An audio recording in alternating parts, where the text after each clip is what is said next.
نحمده ونصلي على رسوله الكريم اما بعد فاعوذ بالله من الشيطان الرجيم بسم الله الرحمن الرحيم رب اشرح لي صدري ويسر لي امري واحلل عقدة من لساني يفقهوا قولي۔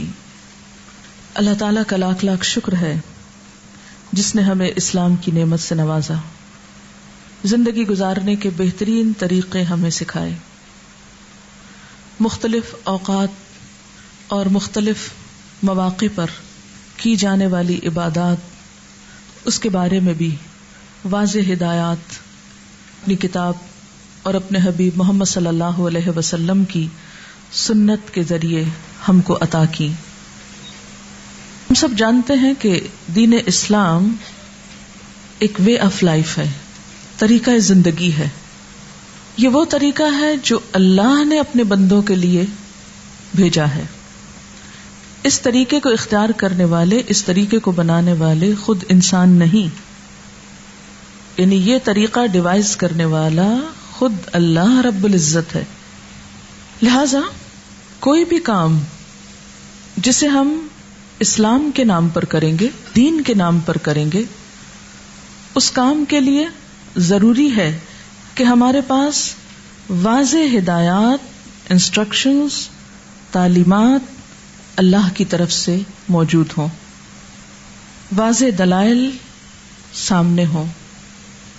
واضح دلائل میں دو بڑی چیزیں آتی ہیں، ایک قرآن حکیم ہے کہ کسی بھی کام کے کرنے کے لیے قرآن حکیم سے رہنمائی حاصل ہو، یا پھر حضور صلی اللہ علیہ وسلم کا طریقہ کہ کسی بھی کام کو آپ نے کس طرح کیا، اس کے بارے میں آپ نے کیا فرمایا۔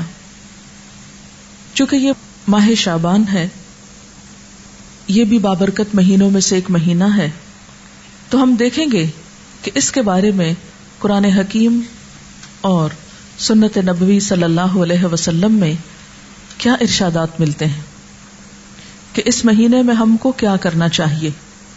اب دیکھیے کہ عبادت کی اصل غرض کیا ہوتی ہے، اللہ تعالیٰ کی خوشنودی حاصل ہو، اور اس کو خوش کرنے کے لیے وہی کام کرنا ہے جو اس کو پسند ہے، یا اس نے بتایا ہے، یا اس کے ہاں وہ قبول ہو جائے، کیونکہ اجر اور ثواب ہم کو وہاں سے چاہیے، کسی انسان سے نہیں۔ یعنی دین کے نام پر ہم جو کچھ بھی کریں گے اس کا اجر اور ثواب اللہ تعالی سے امید رکھیں گے۔ لہذا ہمارے ہر کام کے پیچھے نیت اس کی رضا ہو اور طریقہ اس کے بتائے ہوئے قاعدوں کے مطابق ہو۔ جب ہم ماہ شعبان کے بارے میں قرآن پاک کی طرف رجوع کرتے ہیں تو ہمیں کوئی خاص آیت اس کی فضیلت کے بارے میں نہیں ملتی۔ مثلا رمضان المبارک کے بارے میں قرآن پاک میں آتا ہے، شہر رمضان الذی انزل فیہ القرآن۔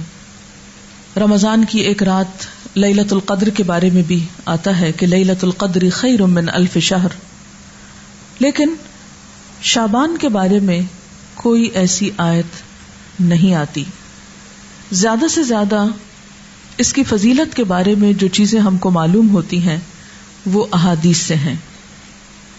احادیث میں ہم دیکھتے ہیں کہ اس مہینے کی جو مخصوص عبادات بتائی گئی ہیں وہ روزے ہیں۔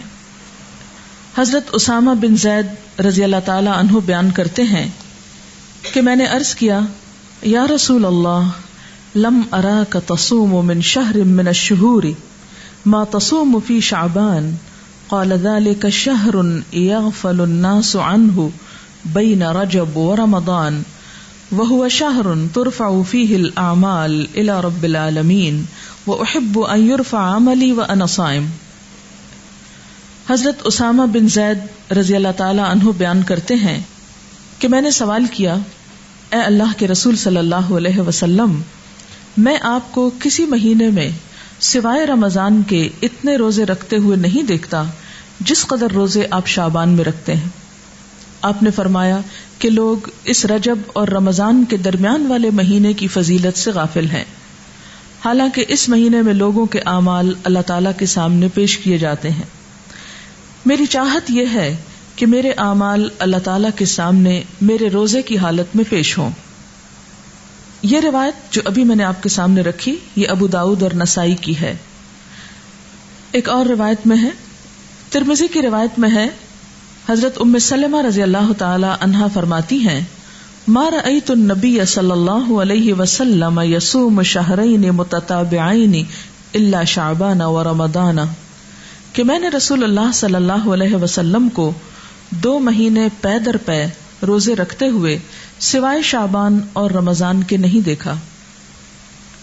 حضرت انس رضی اللہ تعالی عنہ بیان کرتے ہیں کہ رسول اللہ صلی اللہ علیہ وسلم سے یہ دریافت کیا گیا کہ ای الصوم افضل بعد رمضان؟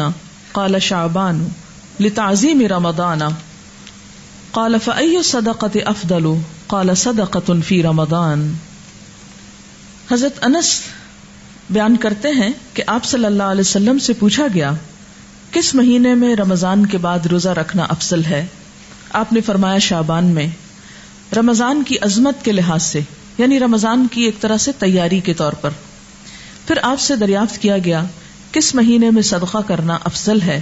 آپ نے فرمایا رمضان میں. اس کے علاوہ اور احادیث بھی شعبان کی فضیلت کے بارے میں ملتی ہیں، لیکن وہ احادیث ضعیف ہیں اور بعض تو ان میں سے بالکل موضوع ہیں، من گھڑت ہیں، ان کی کوئی بھی حقیقت نہیں. مثال کے طور پر ان میں سے ایک حدیث کچھ یوں ہے کہ آپ صلی اللہ علیہ وسلم نے رات کو کھڑے ہو کر نماز پڑھنا شروع کی جس میں اتنا لمبا سجدہ کیا کہ میں نے یہ خیال کیا کہ آپ کا انتقال ہو گیا. جب میں نے یہ دیکھا تو کھڑی ہو کر حاضر خدمت ہوئی اور آپ کے پیر کے انگوٹھے کو ہلایا تو وہ ہل گیا، تو میں سمجھ گئی کہ آپ زندہ ہیں. پھر کان لگا کر جب میں نے سنا تو سجدے میں آپ یہ دعا پڑھ رہے تھے، اے اللہ میں پناہ مانگتا ہوں تیری معافی کے ساتھ تیرے عذاب سے، پناہ چاہتا ہوں تیری خوشنودی کے ذریعے سے تیرے غصے سے، اور میں پناہ چاہتا ہوں تیرے عذاب اور قہر سے، اور تیری معافی کے ذریعے سے تیرے عذاب سے پناہ چاہتا ہوں، اور تو اتنی خوبیوں والا ہے کہ میں ان کو گن نہیں سکتا اور نہ تعریف کر سکتا ہوں. تو ایسا ہی ہے جیسا کہ تو نے اپنی تعریف کی.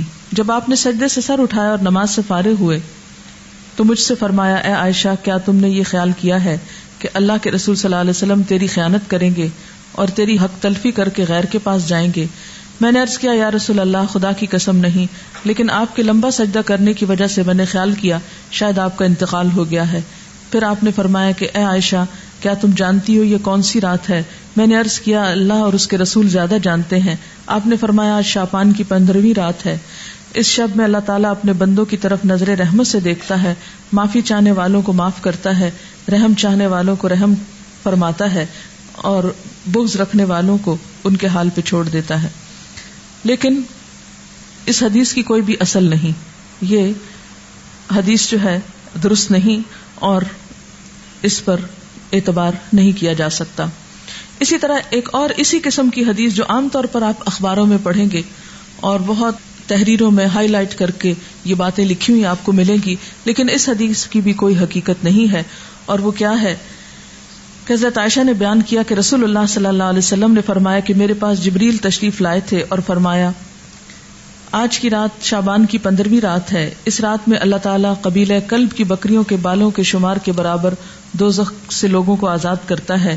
اس رات میں مشرک کی طرف نظر رحمت سے نہیں دیکھتا، نہ کینہ پرور کی طرف دیکھتا ہے، نہ رشتہ کاٹنے والوں کی طرف، اور نہ ٹخنے سے نیچے پائجامہ لٹکانے والوں کی طرف، نہ ماں باپ کے نافرمان کی طرف، نہ شراب پینے والے کی طرف. تو اس کی بھی کوئی حقیقت نہیں ہے، یہ بھی بالکل ایک من گھڑت سی حدیث ہے. لیکن چونکہ یہ فضیلت کے باب میں ہے اس لیے عام طور پر لوگ ان کو بے دریغ روایت کرتے رہتے ہیں. اسی طرح ایک اور موضوع حدیث انشاءاللہ علوم الحدیث آپ پڑھیں گے تو آپ کو اس کی پوری ہسٹری بتائی جائے گی. موضوع حدیث ایک اور بھی ہے کہ آپ صلی اللہ علیہ وسلم نے فرمایا جو شخص 15ویں شعبان کی رات میں 100 رکعتیں پڑھتا ہے تو اللہ تعالیٰ اس کی طرف 100 فرشتے بھیجتا ہے، 30 اسے جنت کی خوشخبری دیتے ہیں، 30 اسے آگ کے عذاب سے امن دیتے ہیں اور اسے دنیا کی بلاؤں سے دور رکھتے ہیں، اور 10 اسے شیطان کے دھوکے سے دور رکھتے ہیں. یہ بھی بالکل من گھڑت حدیث ہے اور ناقابل اعتبار. اسی طرح ایک اور روایت بیان کی جاتی ہے کہ شعبان کی 15ویں رات میں جو شخص 12 رکعت نماز پڑھے گا، ہر رکعت میں قل هو اللہ 30 مرتبہ، وہ نہیں مرے گا تا وقت اپنا ٹھکانہ جنت میں نہ دیکھ لے. از اٹ پاسبل کہ کوئی شخص یعنی جنت دنیا میں دیکھ لے، کیونکہ حدیث میں آتا ہے کہ وہ ایسی جگہ ہے کہ کسی آنکھ نے اس کو دیکھا ہی نہیں، کوئی دماغ اس کا تصور نہیں کر سکتا، خواب میں بھی کوئی نہیں دیکھ سکتا، تو کہاں یہ کہ وہ دیکھ لے. یہ بالکل من گھڑت سٹوری ہے اور ناقابل اعتبار.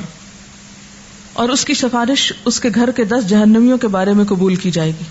آپ خود سوچیں ذرا اس کی حقیقت پر کہ ایک شخص ساری زندگی 5 وقت نماز پڑھتا ہے، صدقہ خیرات کرتا ہے، جھوٹ سے بچتا ہے، حرام سے بچتا ہے، اس کے بارے میں تو کوئی ایسی خوشخبری نہیں سنائی گئی. اور کہاں یہ کہ ایک شخص ایک رات میں کھڑے ہو کر ایک رکعت میں 30 دفعہ قل ہو اللہ پڑھ لے اور اس کے لیے اتنی بڑی بشارتیں کہ وہ دنیا میں ہی جنت دیکھ لے اور 10 گھر والوں کو بچا لے کہ جن کے بارے میں جہنم کا فیصلہ ہو چکا. یہ بات تو عقل بھی نہیں مانتی، کہاں یہ کہ اس کے اوپر دین کے اعتبار سے کوئی اعتماد کیا جا سکے. پھر اسی طرح ایک اور موضوع حدیث ہے، شعبان کی 15ویں تاریخ کا روزہ 120 سال کے روزے کے برابر ہے. یہ بھی مشہور ہے بات اور یہ بالکل جھوٹ بات ہے، یعنی 60 سال گزشتہ زمانے کے اور 60 سال آئندہ کے، اور یہ چیز بھی قابل اعتبار نہیں.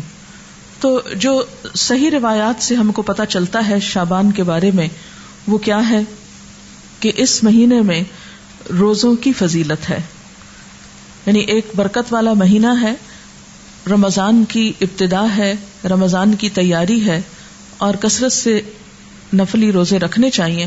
ہاں 15 شعبان کے بعد نفلی روزوں سے بھی روکا گیا ہے تاکہ رمضان کے لیے کمزوری نہ ہو اور رمضان کے روزے چھوٹنے کا اندیشہ نہ ہو. ایک آیت جو عام طور پر اس رات کے بارے میں قرآن پاک سے کوٹ کی جاتی ہے وہ سورۃ الدخان کی یہ آیت ہے، انا انزلناہ فی لیلۃ مبارکۃ انا کنا منذرین فیہا یفرق کل امر حکیم امرا من عندنا انا کنا مرسلین رحمتا من ربک انہ هو السمیع العلیم. ترجمہ ہے اس کا، بے شک ہم نے اسے برکت والی رات میں اتارا ہے، بے شک ہم خبردار کرنے والے ہیں، اس میں بانٹا جاتا ہے ہر حکمت والا کام ہمارے پاس کے حکم سے، بے شک ہم بھیجنے والے ہیں تمہارے رب کی طرف سے رحمت، بے شک وہی سنتا جانتا ہے. یہ آیات مکہ معظمہ میں نازل ہوئیں، واقع معراج سے قبل نازل ہوئیں. اس وقت 5 وقت نماز بھی فرض نہیں ہوئی تھی، روزے ویسے ہی 2 ہجری میں فرض ہوئے، اور مکہ میں بقی نام کا کوئی قبرستان تک نہ تھا. لہذا جو یہ بات مشہور کی گئی کہ اس رات میں فیصلے ہوتے ہیں، اور حضور صلی اللہ علیہ وسلم سے وہ ایک بہت بڑی روایت منسوب ہے کہ آپ صلی اللہ علیہ وسلم بقی والوں کے پاس رات کے وقت گئے اور وہاں پر آپ نے ان کے لیے دعائے مغفرت کی. تو اس کی کوئی بھی حقیقت نہیں ہے. بات یہ ہے کہ یہ آیت کیا بتاتی ہے، اس کی وضاحت دیکھیے. اس میں کیا لکھا ہے؟ پہلے یہ بتا دوں کہ اس آیت کے بارے میں لوگوں نے یہ مشہور کر رکھا ہے کہ یہ 15 شعبان کے بارے میں ہے. یعنی سورۃ دخان کی یہ آیتیں عام طور پر آپ دیکھیں گے کہ ٹیلی ویژن میں 15ویں شب کو مختلف پروگرامز کے شروع میں کوٹ کی جاتی ہیں، پڑھی جاتی ہیں، اور لوگوں کو اس آیت کے ریفرنس سے یہ بتایا جاتا ہے کہ یہ 15 شعبان ہے.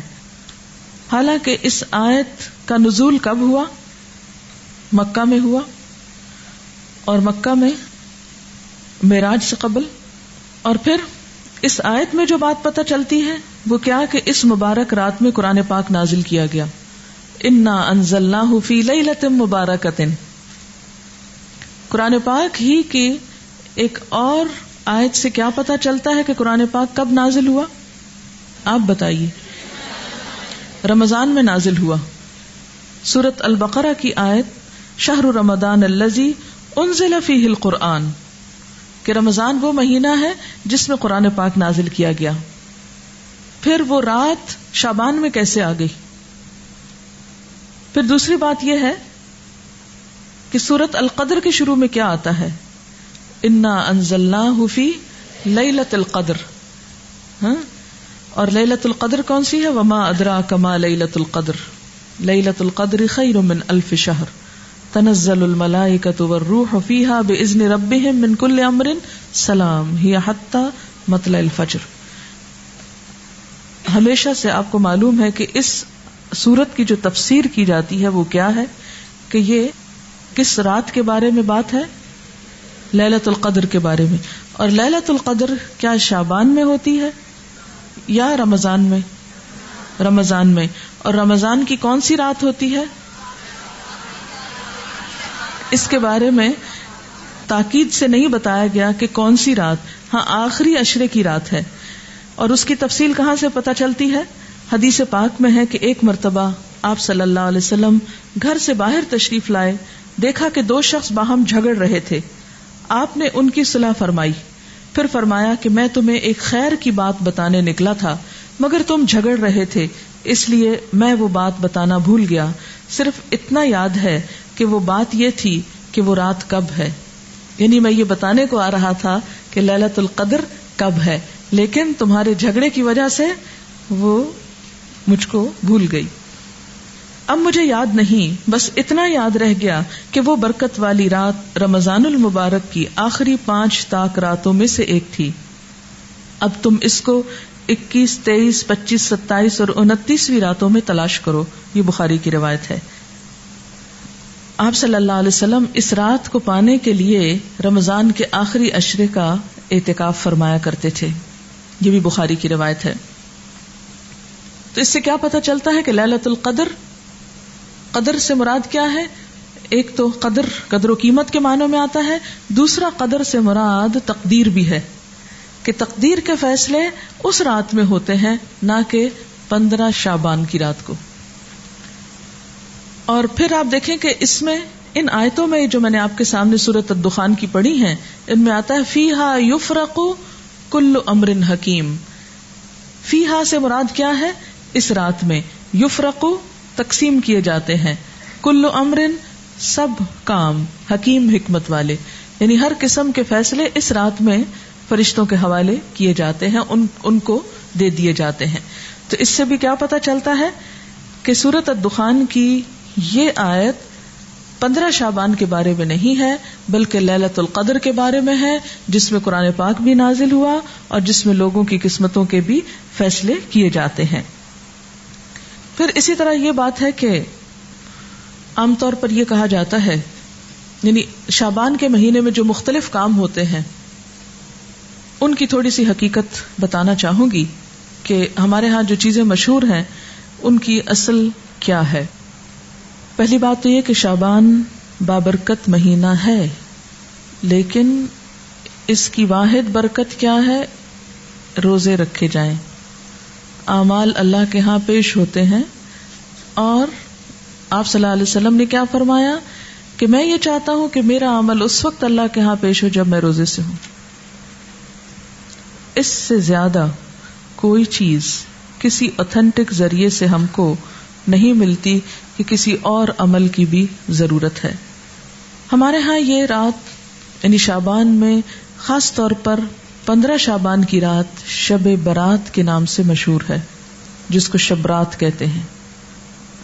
آپ دیکھیے کہ اسلام میں جو اہم دن آتے ہیں قرآن پاک اور سنت رسول صلی اللہ علیہ وسلم سے پتہ چلتے ہیں، ان میں سے بعض یہ ہے، مثلا یوم الحج، یوم عرفہ جس کو کہتے ہیں، یوم ترویہ جس دن حج کی ابتدا ہوتی، یوم نحر جس دن قربانی ہوتی، شہر رمضان جب روزے رکھے جاتے، لیلۃ القدر جو رمضان ہی کے آخری راتوں میں سے ایک ہے، قرآن جس میں نازل ہوا، عید الاضحیٰ، عید الفطر، ایام 20. ایام 20 کیا ہیں؟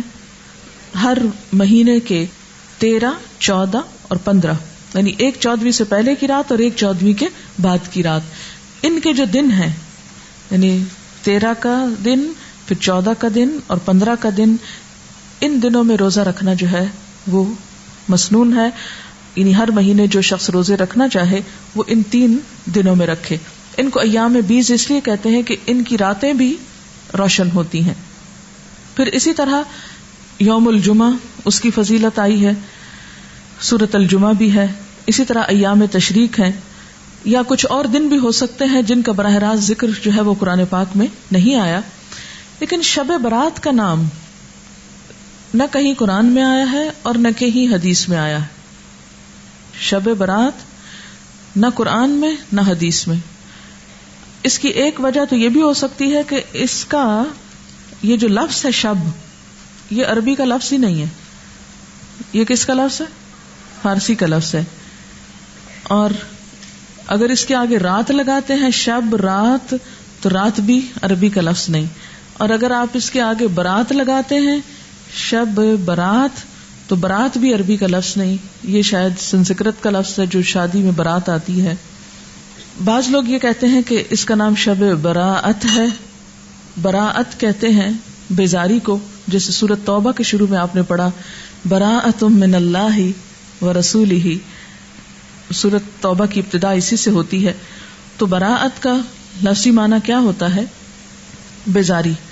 تو اس رات میں کس کی کس سے بیزاری اگر شب براءت کہتے ہیں، حالانکہ براءت کوئی نہیں بولتا، تو یہ اپنی ترکیب کے اعتبار سے بھی کوئی اسلامی ترکیب نہیں ہے، اور نہ ہی کوئی اسلامی اعتبار سے اس کی کوئی فضیلت یا اہمیت یا حقیقت بنتی ہے.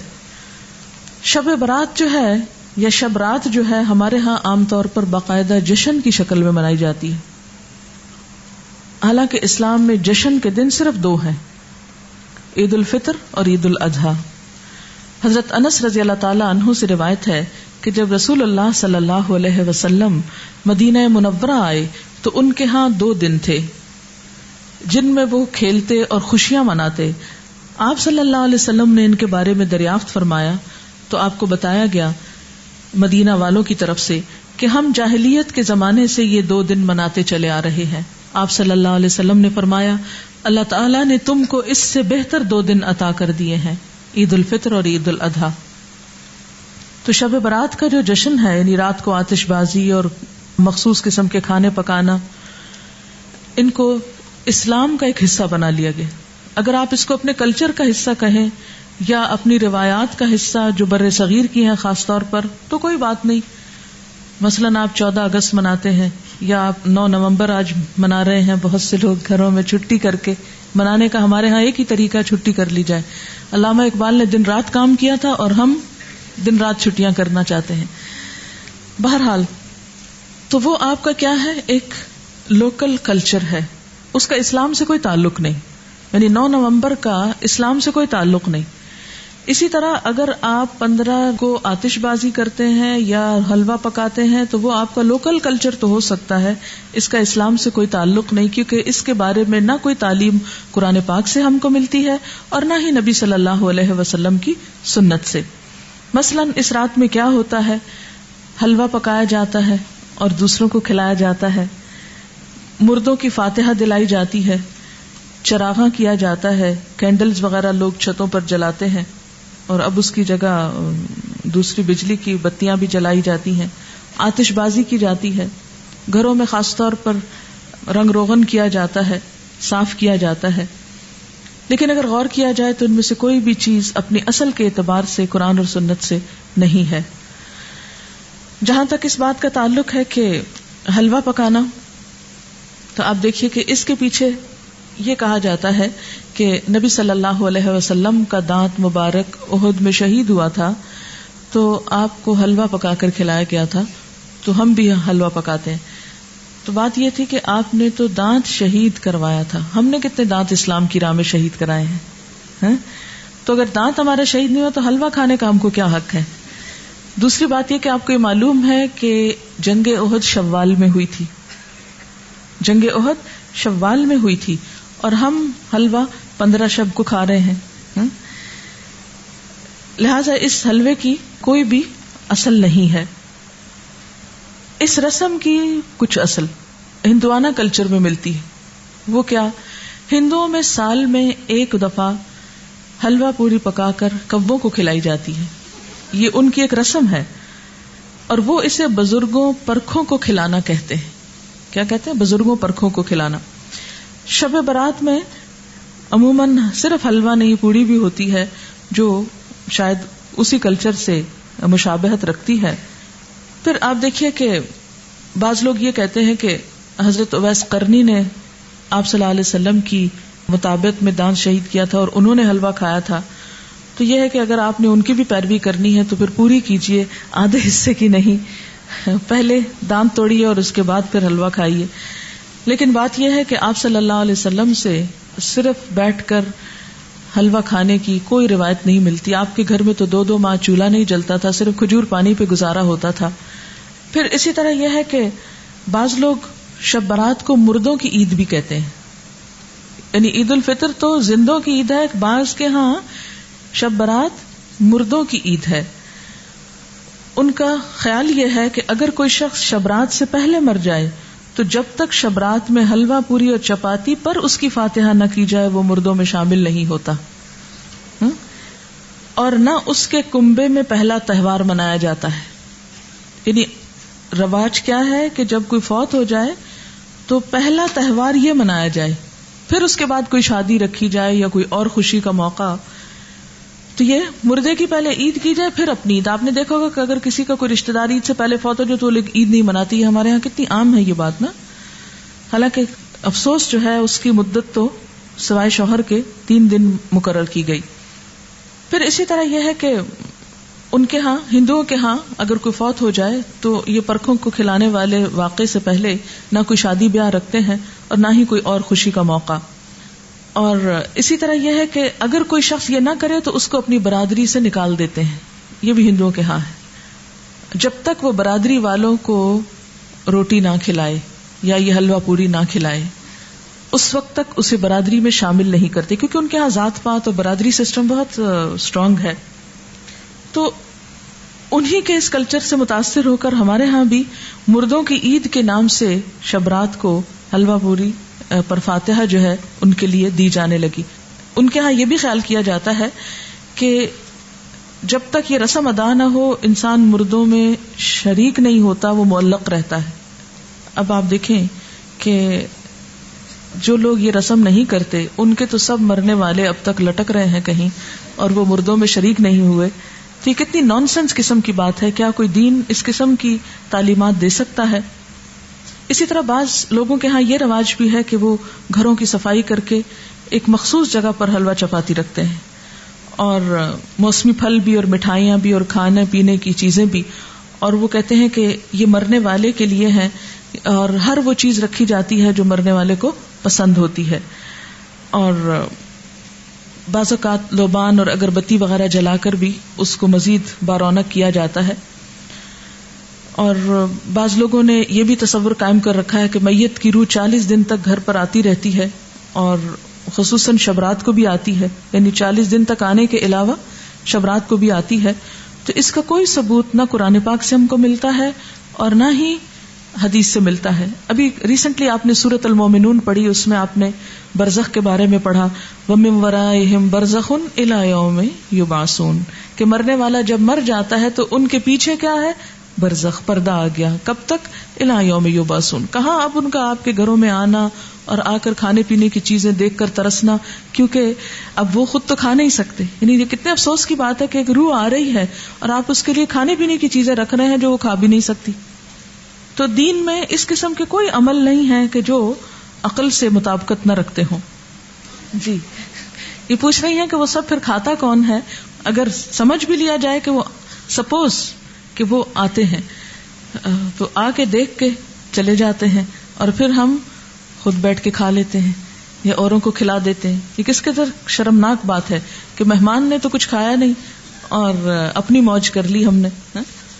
اور بعض لوگ اس کی دلیل جو روحوں کے آنے کی کہتے ہیں کہ قرآن پاک میں بھی روح کا لفظ آیا ہے, اور حالانکہ آپ جتنی آیتیں بھی اس ضمن میں پڑھ چکے ہیں وہ حضرت جبریل علیہ السلام کے بارے میں ہے یا وحی کے بارے میں ہے. اور بعض لوگوں کا خیال یہ ہے کہ اگر شب رات کو یہ فاتحہ نہ دلائی جائے تو مردے غمگین واپس جاتے ہیں, اور اگر فاتحہ دلائی جائے تو مردے خوش خوش واپس جاتے ہیں. یہ ہندوانہ سوچ ہے, کیونکہ ہندوؤں کے ہاں روحیں بھٹکتی پھرتی ہیں. انشاءاللہ آپ کو لیٹر آن یہ 3 بڑے مذاہب جو بر صغیر سے متعلق ہیں, ہندوازم اور بدھزم اور سکھوں کے بارے میں انشاءاللہ کچھ لیکچرز دلوائے جائیں گے. یہ ہم آخر میں بالکل کرتے ہیں, اور اس وقت جب آپ قرآن پاک تقریباً پڑھ چکے ہو, تاکہ آپ جب وہ سنیں تو قرآن کو کمپیئر کر سکیں کہ ان باتوں کی تردید قرآن میں کس کس طریقے سے ہوتی ہے. پھر آپ کے اپنے اندر بھی ایک میزان پیدا ہو جاتا ہے نا. اگر ہم ابھی آپ کو سنا دیں تو شاید آپ کو وہ ایک معلومات سے زیادہ کوئی چیز نہ لگے. تو ہندوؤں کے ہاں یہ سمجھا جاتا ہے کہ روحیں بھٹکتی پھرتی ہیں اور ان کے خیال میں تو بعض اوقات وہ دشمنوں سے انتقام بھی لیتی ہیں، لیکن قرآن پاک سے اور حضور صلی اللہ علیہ وسلم کی سنت سے کہیں ثابت نہیں. آپ صلی اللہ علیہ وسلم نے کبھی نہیں فرمایا کہ آج حضرت خدیجہ کی روح واپس آئی ہے، یا میرے والدین کی روح آئی ہے، یا آپ کے بیٹے جو آپ کی زندگی میں فوت ہو گئے تھے ان میں سے کسی کی روح آئی، یا آپ کے جو عزیز چچا تھے حضرت حمزہ ان کی کوئی روح، یا دیگر کسی کی بھی روح کے بارے میں آپ صلی اللہ علیہ وسلم سے کوئی بھی ایک روایت نہیں ملتی. زیادہ سے زیادہ جو ملتا ہے یہ سورۃ المومنون کی آیت ہے جو کیا بتاتی ہے کہ مرنے والوں کے پیچھے وَمِن وَرَائِهِمْ بَرْزَخٌ إِلَى يَوْمِ يُبْعَثُونَ. اور برزخ کا لفظی معنی کیا ہے؟ پردہ، اوٹ، حجاب، آڑ، کہ اب وہ ادھر نہیں آ سکتے، ہم ادھر نہیں جا سکتے، وہ ادھر نہیں آ سکتے. یہی تو اصل جدائی ہے، ورنہ سینسز ہمارے اندر بھی ہیں اور سینسز ان کے اندر بھی ہیں. موت اس چیز کا نام نہیں کہ سینسز ختم ہو گئے، سینسز ان کے بھی موجود ہیں اور ہم لوگ بھی جیتے جاگتے ہیں. موت آپ یوں سمجھ سکتے ہیں کہ جیسے ایک یہ کمرہ ہے، اس وقت ہم یہاں بیٹھے اور ایک ساتھ والا کمرہ ہے اور ان دونوں کے بیچ میں ایک دیوار ہے. اس کا دروازہ کھلتا ہے تو ایک شخص ادھر چلا جاتا ہے. موت کا بھی یہی ہوتا ہے کہ وہ ایک مخصوص گیٹ کھلتا ہے اور انسان اس دنیا سے رخصت ہو کے دوسری دنیا میں چلا جاتا ہے. موت فنا کا نام نہیں، موت صرف انتقال ہے، ایک جگہ سے دوسری جگہ جانے کا نام ہے. یہاں بھی انسان خوشی غم محسوس کرتا ہے اور برزخ میں بھی انسان خوشی غم محسوس کرتا ہے. دنیا میں خوشی غم کے اسباب اور ہوتے ہیں، برزخ میں خوشی غم کے اسباب انسان کے اعمال ہوتے ہیں. وہاں ان کو خوشیاں ملتی ہیں جو اچھے عمل کر جائیں، یا ان کے پیچھے ان کی اولاد کوئی اچھے کام کرے، یا صدقہ جاریہ کے کچھ کام چھوڑ جائیں تو وہ ان کی خوشیوں کا سبب ہوتے ہیں. جبکہ دنیا میں ہم عام طور پر مال وغیرہ یا لوگوں کے جمع ہونے یا کھانے پینے کی محفلوں میں خوش ہوتے ہیں، جبکہ وہاں پر ایسی نہ کوئی محفل ہے اور نہ ایسے کوئی انتظام ہے اور نہ یہ چیزیں وہاں پر فائدہ دیتی ہیں. جیسے کہ قرآن پاک میں آتا ہے یوم لا ينفع مال ولا بنون الا من اتى الله بقلب سلیم. اس دن نہ مال اور نہ بیٹے کچھ بھی کام نہیں آئے گا سوائے اس کے جو قلب سلیم یعنی سلامت دل لے کر آیا کہ جس میں صرف اللہ کی ذات جمی ہوئی ہو. اسی طرح یہ ہے کہ ہمارے ہاں چراغاں اور آتش بازی کی جاتی ہے، لائٹننگ کی جاتی ہے. یہ بھی بیسیکلی ایک ہندوانہ رسم ہے، اور اگر ہندوانہ نہ بھی ہو ہمیں اس سے بھی کوئی نہیں کہ کس کی ہے اور کس کی نہیں، اس لیے کہ صرف ہندو نہیں تو دنیا بھر میں اب آتش بازی کے شو جو ہیں وہ دیکھے جا سکتے ہیں. اسلامکلی ایسی چیزوں کو بہت پروموٹ کرنا، تھوڑا بہت روشنی اور تھوڑی بہت ایسی چیز اعتدال میں، تو وہ کسی حد تک آپ کہہ سکتے ہیں مثلا شادی کے موقع پر اگر اعلان کرنا ہے، کیونکہ لازم ہے نکاح کا اعلان کرنا، تو اس کے لیے اگر کوئی تھوڑی بہت روشنی کر لیتا ہے حدود کے اندر رہتے ہوئے تو کوئی حرج نہیں. لیکن جس ملک کا حال یہ ہو کہ اس کی فیکٹریاں آدھا دن بند رہتی ہوں صرف اس لیے کہ بجلی نہیں، وہاں ایک رات میں اتنی بجلیاں ضائع کر دینا. اور خصوصاً میں کراچی میں دیکھتی ہوں کہ راتوں کو جو فنکشنز ہوتے ہیں ان میں بے تحاشا بجلی صرف کی جاتی ہے، اور بعض اوقات محض نمائش کے لیے. یہ کس قدر اسراف ہے. دن میں فیکٹریز میں کام کرنے کے لیے بجلی نہیں، اور وہی بجلی ہم محض رات کو دل کی خوشی کے لیے ضائع کر بیٹھتے ہیں. یہ ایک قومی نقصان بھی ہے، اور اللہ کے ہاں بھی اس کی پوچھ ہوگی کہ اتنا اسراف آخر کیوں. ہر چیز اپنی حدود کے اندر ہی اچھی ہے اور ایک لمیٹڈ ٹائم میں ہی اچھی ہے. اس سے بڑھ جانا جو ہے وہ دنیا اور آخرت دونوں میں نقصان دیتا ہے.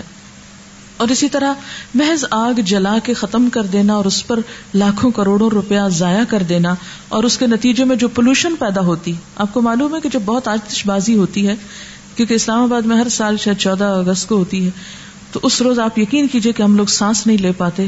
قریبی جو ایک بہت بڑا پارک ہے فاطمہ جناح پارک، تو اس میں ہوتا ہے اور اس قدر گھروں تک دھواں آ جاتا ہے کہ کھڑکی آپ کھولیں تو آپ کا دم گھٹنے لگتا ہے. کروڑوں روپیہ الگ خرچ ہوا آگ جلانے پہ، اور اس کے بعد جو دھواں بن کے نیچے پورے شہر میں پھیلتا ہے اور کئی بیماریوں کا سبب بنتا ہے. مجھے نہیں سمجھ میں آتا یہ کون سی قومی خدمت ہے. اس سے بہتر ہے کہ ہم کوئی بھی ایسا تعمیری کام کریں اس روز کہ جس سے ہماری قوم تھوڑا آگے جائے دنیاوی اعتبار سے بھی. بہرحال اپنے خون پسینے کی کمائی کو آگ جلا کر اڑا دینے میں اور لوگوں کو اذیت دینے میں اور محض وقتی صرف ایک ایکسائٹمنٹ میں خرچ کر دینا اسلام کی روح سے میل نہیں کھاتا. پھر یہ ہے کہ ہمارے ہاں عام طور پر اس رات کے بارے میں کچھ فضیلتیں منسوب ہیں. مثلاً یہ کہ شب برات میں سالانہ بجٹ تقسیم ہوتا ہے، سال بھر کے امور کا فیصلہ ہوتا ہے، رزق، شادی، اولاد، حج، موت، بیماری، فراخی، تنگی، عزت، ذلت، حادثات، غمی، خوشی. اس رات بعض لوگوں کو مردوں میں لکھ دیا جاتا ہے. تو یہ سب باتیں جو ہے من گھڑت ہیں، ان میں سے کسی ایک چیز کی بھی حقیقت نہیں. یہ سب کچھ لیلۃ القدر تقدیر کی رات میں ہوتا ہے، نہ کہ شعبان کی 15 رات میں. اور اسی طرح بعض روایات میں لوگوں کے ہاں یہ مشہور ہے کہ جس طرح زمین پر مسلمانوں کی 2 عیدیں ہیں، اسی طرح ملائکہ کی 2 عیدیں ہیں، شب برات اور لیلۃ القدر. یہ بھی بالکل من گھڑت بات ہے. اور بعض لوگوں نے یہ روایت بھی گھڑ رکھی ہے کہ جس طرح بارش بادل کے بغیر نہیں برستی، اسی طرح جو شعبان میں گناہوں سے پاک نہ ہو وہ رمضان میں بھی پاک نہیں ہو سکتا. تو یہ بات بھی ایک عقل میں نہ آنے والی بات ہے. پھر اسی طرح یہ کہا جاتا ہے کہ رمضان اللہ کا مہینہ ہے، تو شعبان کو حضور صلی اللہ علیہ وسلم نے اپنا مہینہ کہا ہے. اس کی بھی کوئی حقیقت نہیں. اور بعض روایات میں آتا ہے کہ تمام مہینوں پر شعبان کی فضیلت ایسی ہے جیسی مجھے تمام انبیاء پر. یہ بھی من گھڑت بات ہے. اور شعبان کی 15ویں رات قیام کرو اور دن کو روزہ رکھو، کیونکہ اللہ تعالیٰ اس دن آسمان دنیا پہ تجلی فرما کر کہتا ہے کہ ہے کوئی بخشش مانگنے والا کہ اسے بخش دوں. یہ تو ہر رات میں ہوتا ہے. صحیح حدیث سے کیا پتہ چلتا ہے کہ ہر رات اللہ تعالیٰ آسمان دنیا پہ نزول فرماتے ہیں اور یہی فرماتے ہیں کہ ہے کوئی بخشش مانگنے والا کہ میں اسے بخش دوں، ہے کوئی مصیبت زدہ کہ میں اس کی مصیبت دور کروں. اس کے لیے صرف 15 رات مخصوص نہیں ہے. پھر اسی طرح بعض لوگوں نے یہ بھی مشہور کر رکھا ہے کہ جو شعبان کے 3 روزے رکھتا ہے اس کے سب گناہ معاف ہو جاتے ہیں اور اس کی روزی میں برکت دی جاتی ہے. اور اس کی بھی کوئی حقیقت نہیں ہے. یہ کیسے ہو سکتا ہے سال بھر انسان گناہ کرے اور صرف شعبان کے 3 روزے رکھ کے سب کچھ درست کر لے. اسلام شارٹ کٹ نہیں، اسلام چند ریچولز کی ادائیگی کا نام نہیں. اسلام ایک وے آف لائف ہے، طریقہ زندگی ہے. اس میں اللہ کے حقوق بھی ہیں اور بندوں کے حقوق. یہ کس طرح ہو سکتا ہے کہ ایک شخص دوسروں کے حقوق پہ ڈاکہ ڈالے، کسی کو تانے دے، کسی کی چغلی کرے، کسی کے گھر میں آگ لگوائے، کسی کو ستائے، کسی کو مارے اور حرام خوری کرے، اور پھر اس طرح کے چند کام کر کے، حلوے پکا کے کھا کے اور چند اور ریچولز ادا کر کے یہ سمجھے کہ اس کے دین کی ساری ذمہ داری پوری ہو گئی. ایسی کوئی چیز قرآن کی روح سے تو ہم کو معلوم نہیں ہوتی. پھر اسی طرح یہ ہے کہ بعض لوگ 15 شب کو جاگتے ہیں اور صبح روزہ رکھتے ہیں، اور ان کے نزدیک یہ رات کو جاگنا اور صبح روزہ رکھنا جو ہے یہ سارے گناہوں کی معافی کا ذریعہ ہے. اس کے بارے میں ایسی کوئی بشارت یا کوئی فضیلت کسی صحیح حدیث میں نہیں آئی. ایک ضعیف حدیث میں ایسی چیز ملتی ہے. اس لیے اگر کوئی اپنے شوق سے کسی ایک رات میں جاگنا چاہے تو وہ صرف 15 نہ جاگے، 13 بھی جاگ لے، 14 بھی جاگ لے، یا کوئی اور رات بھی شعبان کی جاگ لے. صرف اسی رات کو مخصوص نہیں کرنا چاہیے. عام طور پر لوگ یہ کہتے ہیں کہ کیا فرق پڑتا ہے، کوئی نیکی کرتا ہے تو کرتا رہے، تو ٹھیک ہے وہ ان کی مرضی. لیکن اگر کوئی یہ سمجھے کہ اس نیکی سے میرے سارے گناہ معاف ہو جائیں گے یا میرے اگلے پچھلے گناہوں کی صفائی ہو جائے گی، تو ایسی کوئی توقع نہیں رکھنی چاہیے. وہ تو یہ بھی ہو سکتا ہے کہ آپ کسی بھی وقت اللہ سے رو کر دعا مانگے تو ہو سکتا ہے پچھلے سارے گناہ معاف ہو جائیں. لیکن اس رات کے بارے میں ایسی کوئی صحیح حدیث جو ہے وہ نہیں ملتی. آپ دیکھیے کہ یہ سب چیزیں بیان کرنے کا مقصد کیا ہے. مقصد یہ نہیں ہے کہ لوگوں کو ایک نیکی سے ہٹایا جائے. مقصد یہ ہے کہ لوگوں کو خود ساختہ بوجھ سے نکالا جائے. جب ہم دین میں کوئی چیز خود ایجاد کرتے ہیں، خود اس کی فضیلت بنا لیتے ہیں، اس کی پابندی کرتے ہیں، تو بسا اوقات ہم اپنے اوپر ناروا بوجھ ڈال لیتے ہیں. یہود و نصارہ کے ہاں اپنے روحانی تزکیے کے لیے کچھ عبادات انہوں نے خود سے خود گھڑ لی تھی جو اللہ کی طرف سے ان پر عائد نہیں تھی. آہستہ آہستہ کیا ہوا، وہ اصل عبادات سے بالکل دور چلے گئے اور خود ساختہ عبادات اپنی گردن پر لاد لی. اور نتیجہ کیا ہوا کہ وہ ایک وقت آیا کہ وہ بالکل دین سے بیگانہ ہو گئے. آج ہمارے معاشرے میں بھی ہم دیکھتے ہیں کہ جو اصل دین ہے اس سے ہم کوسوں دور ہیں. جو کرنے کے کام ہیں وہ ہم کرتے نہیں، اور جو نہیں کرنے کے کام ان کو ہم بہت پابندی سے کرنا شروع ہو گئے ہیں. اس کا نتیجہ کیا نکلا ہے کہ ہم ایسے بوجھ تلے دب گئے ہیں کہ جس نے ہم سے ہمارے فرائض بھی بعض اوقات چھڑا دیے. نبی صلی اللہ علیہ وسلم کے آنے کی غرض جو قرآن پاک میں بتائی گئی ہے سورۃ الاعراف میں، وہ کیا ہے؟ وَيَحِلُّ لَهُمُ الطَّيِّبَاتُ وَيُحَرِّمُ عَلَيْهِمُ الْخَبَائِثَ وَيَدَعُ عَنْهُمْ إِصْرَهُمْ وَالْأَغْلَالَ الَّتِي كَانَتْ عَلَيْهِمْ. اور پاکیزہ چیزوں کو وہ ان کے لیے حلال بتاتے ہیں اور گندی چیزوں کو ان پر حرام فرماتے ہیں، اور ان لوگوں پر جو بوجھ اور طوق یعنی پچھلی شریعتوں نے ڈال دیے تھے ان کو دور کرتے ہیں. تو نبی صلی اللہ علیہ وسلم نے پچھلی شریعتوں کی سب من گھڑت عبادات کو ختم کر دیا اور صاف ستھرا قابل عمل دین ہمارے لیے چھوڑا کہ جس میں دن میں 5 نمازیں فرض ہیں، تو سال میں 1 رمضان کے روزے فرض ہیں، اور 1 مرتبہ صاحب حیثیت لوگوں پر زکوٰۃ فرض ہے سال میں، اور زندگی میں 1 مرتبہ حج فرض ہے صاحب استطاعت لوگوں پر. اس کے علاوہ کچھ چیزیں سنت کے درجے میں، کچھ نوافل کے، کچھ مستحب کے درجے میں ہے کہ کر لو تو بہت اچھا، نہیں کر سکتے تو پوچھ نہیں. اور کبیرہ گناہوں سے بچنے پر زور ہے. پھر صغیرہ گناہوں کو بھی ڈسکریج کیا گیا. بہت زیادہ ریچولز میں لوگوں کو نہیں الجھایا گیا، بہت زیادہ پابندیاں ان پہ نہیں لگائی گئیں. لیکن جو ہی ہم دین کا نام لیتے ہیں تو ہمارے سامنے کرو اور نہ کرو کچھ ایسی چیزیں آ جاتی ہیں کہ جو عموماً پریشان کر دیتی ہیں. اسی طرح ایک اور چیز بھی ہمارے ہاں مشہور ہے، اور وہ سلامی روزہ ہے جو شعبان کے مہینے میں رکھا جاتا ہے. شعبان کے آخری دن استقبال رمضان کے لیے بعض لوگ روزہ رکھتے ہیں جس کو سلامی روزہ بولتے ہیں. اور سلامی اس کو کیوں کہتے ہیں کہ رمضان کو سلام کر رہے ہیں. یہ نہ تو حضور صلی اللہ علیہ وسلم نے خود رکھا، نہ کسی کو رکھنے کی اجازت دی. آپ کا حکم کیا ہے کہ نصف شعبان کے بعد نفلی روزے مت رکھو. ہاں اگر کسی کا فرض رہتا ہے قضا تو وہ رکھ لے. نفلی روزے رکھنے سے نصف کے بعد منع کیا. اس کی وجہ کیا ہے کہ نصف کے بعد رمضان کی تیاری مقصود ہے، کیونکہ روزے سے بہرحال کمزوری تو ہوتی ہے، تھک جاتا ہے انسان. ایسا نہ ہو کہ شعبان میں نفلی رکھ کے اتنا تھک جائے کہ جب فرض کی ادائیگی کا وقت آئے تو بیمار پڑ جائے. پھر اسی طرح بہت سی چیزیں صرف سنی سنائی ہیں اور آگے بیان ہوتی رہتی ہیں. اور اس کے بارے میں آپ جانتے ہیں کہ آپ صلی اللہ علیہ وسلم نے فرمایا کہ کسی شخص کے جھوٹا ہونے کے لیے اتنا ہی کافی ہے کہ وہ ہر سنی سنائی بات کو آگے بیان کرنا شروع کر دے. تو ہمیں کوئی بھی بات کسی کو بھی آگے بتانے سے پہلے ضروری ہے کہ اس کی تصدیق اور تحقیق ہو جائے تاکہ خدا کے ہاں ہم جواب دہ نہ ہوں. اور آپ نے وہ حدیث بھی پڑھ رکھی ہے کہ آپ صلی اللہ علیہ وسلم نے فرمایا من کذب علی متعمدا فلیتبوأ مقعدہ من النار، جس نے جان بوجھ کر مجھ پہ جھوٹ گھڑا اس کو چاہیے کہ اپنا ٹھکانہ جہنم میں بنا لے. اسی طرح ایک بہت مشہور بات جو شبرات سے منسلک ہے وہ آپ صلی اللہ علیہ وسلم کی جنت البقیع میں حاضری ہے. حضرت عائشہ فرماتی ہیں کہ اللہ کے رسول صلی اللہ علیہ وسلم جب میری باری کے دن میرے گھر تشریف لاتے تو جنت البقیع ضرور جاتے. ایک دن میں نے ان کا پیچھا کیا، آپ قبرستان تشریف لے گئے اور مردوں کے لیے استغفار کرتے رہے.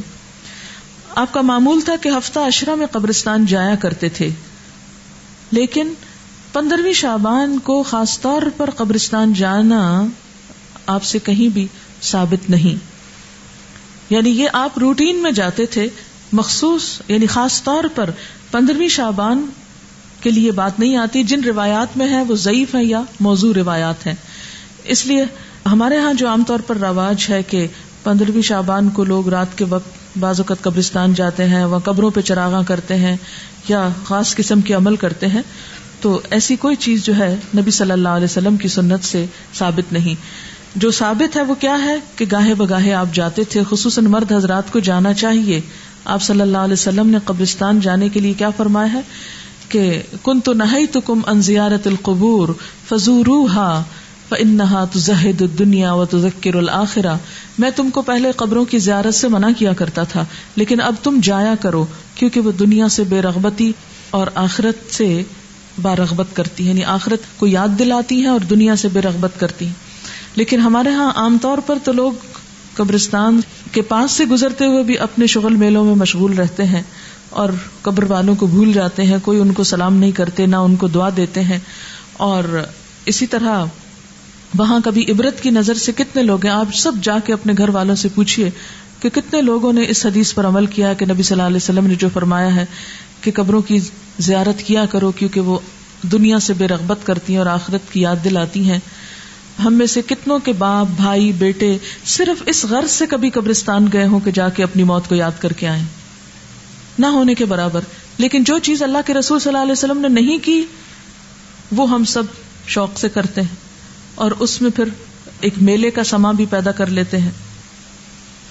تو بات یہ ہے کہ ہمیں ان طریقوں کو عام کرنے کی ضرورت ہے جن کے بارے میں ہم سے پوچھا جائے گا اور قیامت کے دن ہم سے حساب لیا جائے گا، اور ان چیزوں سے بچنے کی ضرورت ہے کہ جن کے بارے میں ہمیں کہا نہیں گیا اور ہم نے خود ساختہ طور پر دین میں ان کو شریک کر لیا۔ آپ دیکھیے کہ جیسے کہ پہلے شروع میں نے عرض کیا کہ اس رات کے بارے میں جو سورۃ الدخان کی آیت کوٹ کی جاتی ہے، تو یاد رہے کہ سورۃ الدخان مکہ میں نازل ہوئی، اور شعبان کے لیے جنت البقیع جانے کی روایت مدینہ سے تعلق رکھتی ہے۔ تو یہ کس طرح ہو سکتا ہے کہ ایک کام مکہ ہوا اور دوسرا مدینہ ہوا؟ یہ سب باتیں اس لیے مشہور ہوئی کہ ان کی اصل حقیقت پر غور نہیں کیا گیا، اور صرف دیکھا دیکھی یا سنا سنائی میں یہ چیزیں عام کر کے لوگوں میں اتنی پھیلا دی گئیں کہ اگر کوئی شخص اس کے بارے میں یہ بتائے بھی کہ یہ درست نہیں تو عموماً اسی کو برا بھلا کہا جاتا ہے اور ان چیزوں پر اصرار کیا جاتا ہے۔ یہ تھی اصل حقیقت جو میں نے آپ کے سامنے رکھی ہے۔ اگر آپ چاہیں تو اس کو قبول کر لیں، اور چاہیں تو آپ وہی کریں جو آپ کرتے رہتے ہیں، کیونکہ میرا حساب بھی اللہ کے ذمہ ہے اور آپ کا بھی۔ ہم میں سے کوئی کسی کا ذمہ دار بنا کے نہیں بھیجا گیا، ہر ایک کو خود جواب دہی کرنی ہے۔ فرض یہ بنتا ہے کہ جو بات انسان کو معلوم ہو وہ دوسروں تک پہنچا دے۔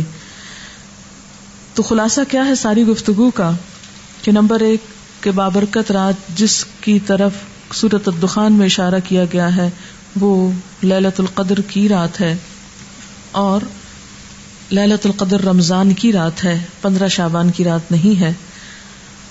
اور اس کے علاوہ جو رسم و رواج عموماً اس رات کے حوالے سے کیے جاتے ہیں وہ اسلامی کلچر کا حصہ نہیں، اور انہی رسموں کے بارے میں ہی علامہ اقبال نے کہا تھا، وضع میں تم ہو نصارہ تو تمدن میں ہنود، یہ مسلمان ہیں جنہیں دیکھ کے شرمائے یہود، یہ امت روایات میں کھو گئی، حقیقت خرافات میں کھو گئی۔ تو بات یہ ہے کہ خرافات اتنی عام ہو گئی ہیں کہ اصل حقیقت ہماری نظروں سے اوجھل ہو گئی ہے۔ میکسیمم جو کرنے کا کام ہے وہ یہ کہ روزے رکھیے، اور وہ بھی 15 کے بعد نفلی نہیں، اگر پچھلے سال کے آپ کے کوئی چھٹے ہوئے ہیں تو ان کو پورا کر لیجئے۔ کچھ دن پہلے عیسائیوں کے ہاں بھی مردوں کی عید منائی گئی۔ شارع فیصل پر عیسائیوں کے قبرستان پر بے انتہا رش تھا، لوگ صبح سے چرچ چلے گئے تھے۔ میں اکثر سوچا کرتی تھی کہ یہ ٹرینڈ ہمارے ہاں ہندوؤں سے آیا ہے یا کرسچن سے؟ پوچھا جا سکتا ہے، اگر آپ کے کوئی ہمسائے ہوں تو آپ پوچھ لیجئے اور بتا دیجئے تاکہ ہمارے علم میں بھی اضافہ ہو۔ کسی بھی کلچر سے ہو سکتا ہے، لیکن بہرحال اسلامی کلچر نہیں ہے۔ بہت سے لوگ کہتے ہیں کہ شب برات کو، کہ اس رات کو پورے سال میں لوگ جو مرتے ہیں ان کے پتے جھڑ جاتے ہیں۔ وہ پتے لگے ہوئے کہاں ہیں؟ آپ کے گھر کے درخت پر یا کسی خاص درخت پر؟ یہ بھی ایک سنی سنائی بات ہے، کسی قرآن حدیث سے یہ نہیں پتا چلتا کہ پتا گرنے سے کوئی مرتا ہے۔ کسی بزرگ سے پوچھا گیا کہ کون سی رات شب قدر ہے، تو انہوں نے کہا ہر رات شب قدر ہے اگر تو اس کی قدر جانے، یعنی ہر رات کو اگر تم عبادت کرو تو اللہ کے ہاں بہت بڑی، یعنی تہجد کے وقت اٹھو، مراد یہ ہے۔ لیکن ہم اس وقت سوئے رہتے ہیں، اور آپ کو یہ بھی معلوم ہے نا، ہر رات قبر پکارتی ہے، میں کیڑوں کا گھر ہوں، میں مٹی کا گھر ہوں، میرے پاس آنے کے لیے کچھ تیاری کر لو، لیکن وہ تو آواز ہم کو نہیں سنائی دیتی۔ اگر پچھلے روزے چھوٹے ہوئے ہوں تو اگلے قبول نہیں ہوتے؟ نہیں، ایسی بات نہیں، اگلے قبول تو ہو جاتے ہیں، لیکن پچھلے زیادہ لمبے عرصے تک چھوڑے نہیں رکھنے چاہیے، زندگی کا کچھ پتہ نہیں ہوتا۔ اللہم انک عفو کریم تحب العفو والی شعبان کی رات کو پڑھنے کی خاص طور پر تاکید ہے یا نہیں؟ یہ شعبان کی رات کو پڑھنے کی تاکید نہیں، بلکہ لیلۃ القدر میں آخری راتوں میں پڑھنے کی تاکید ہے۔ یہ کسی نے لکھا ہے کہ عرب حالانکہ بہت امیر ہوتے ہیں، مگر اسراف سے بچنے کے لیے لوگ شادی کے اعلان کے طور پر اپنے فلیگ لگاتے ہیں تاکہ مہمانوں کو گھر ڈھونڈنے میں مشکل نہ ہو، بجائے اس کے کہ وہ رات میں بتیاں لگائیں اور بجلی ضائع کریں۔ یہ ایک اچھا آلٹرنیٹ ہے، آپ کوئی اور علامت بھی رکھ سکتے ہیں۔ اکثر لوگ اس ماہ میں قبروں پر جا کر دعا کرتے ہیں اور قبروں پر مٹی وغیرہ رکھتے ہیں یا ٹھیک کرواتے ہیں۔ یہ تو کسی بھی وقت کرائی جا سکتی ہے قبروں کی درستگی، جب قبروں کو درست ہونے کی ضرورت ہو، نہ کہ صرف اس رات میں یا اس مہینے میں۔ بڑی رات سمجھ کر 15ویں شب کو مغرب کی نماز پڑھنے کے بعد اوابین پڑھتے ہیں 6 رکعت، کیا یہ پڑھ سکتے ہیں؟ یہ اگر آپ نے پڑھنا ہے تو عام طور پر پڑھا کریں، صرف اسی ایک رات میں کیوں پڑھ کے فارغ ہونا چاہتے ہیں؟ اگر شعبان کے مہینے میں فرض چھٹے ہوئے روزے رکھ لیں تو کوئی حرج نہیں، یہ پہلے بتا دیا گیا کہ کوئی حرج نہیں۔ کیا 15 شعبان کی رات اور اگلے دن کے روزے کا کانسیپٹ اور ممالک میں بھی ملتا ہے؟ جی ہاں، بعض اور ممالک میں بھی ضعیف احادیث پر لوگ عمل کرتے ہیں اور کچھ نہ کچھ عبادت وغیرہ کرتے ہیں، لیکن یہ کہ جس طرح ہمارے ہاں خاص طور پر آتش بازی اور مردوں کی عید اور اس قسم کی چیزیں ہیں، یہ عموماً نہیں ملتی. وآخر دعوانا ان الحمد للہ رب العالمین.